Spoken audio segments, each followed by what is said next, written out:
দুইটা কাউন্টারে গেলাম, কিন্তু এক কাউন্টার বলতেছে আমি যে জায়গায় যাবো ওই জায়গার টিকিট নাই। তো মানে আমার লাস্ট যে স্টপেজ, ওই স্টপেজের মধ্যে আমাকে বলতেছে যাওয়ার জন্য। তো একটু তো ভোগান্তি আছে, সব মিলাই ঈদের সময় সবাই যেহেতু একসাথে যাইতেছে, এটা থাকবে, এটাই স্বাভাবিক। বাট দেখা যাক টিকিট পাই কিনা। যে ভালোই 5 দিনে ছুটি দেওয়া যাইতে 5 দিন হওয়ার আবার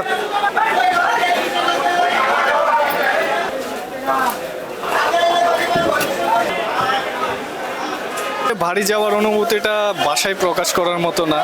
সবাই তো চায় ফ্যামিলির সাথে পরিবার পরিস্বজন নিয়ে ঈদ করার জন্যে। মনে করেন দীর্ঘ একটা কর্মব্যস্ততার পর আমরা যখন বাড়ি ফিরি, বাড়ি ফেরার যে আনন্দটা, ওটা আসলে অমায়িক।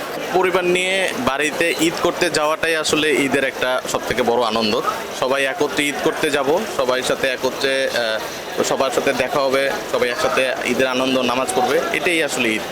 হ্যাঁ, ঈদ যাত্রা আলহামদুলিল্লাহ এবার স্বস্তির ঈদ যাত্রা। পরিবহনগুলো ভাড়াও বেশি নিচ্ছে না।